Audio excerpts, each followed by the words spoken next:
Guys আসলে একটা জিনিস না দেখে পারলাম না।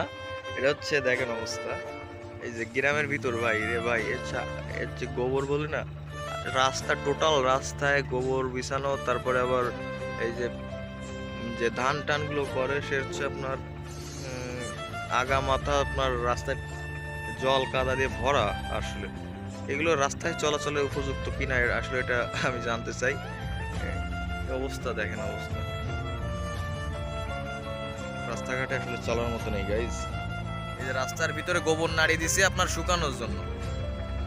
এটা কোন মানুষের ভাই, তার কি ভাই মানুষত্ব বলে কিছু আছে ভিতরে? এই রাস্তার যদি একটা দুর্ঘটনা ঘটে কারো ভাই, এটা দায়বদ্ধতা কে নেবে? সেই ব্যক্তি। আর সব দোষ তো সরকারের ভাই, একটা মাসি মরলেও সরকারের দোষ হয় এখানে।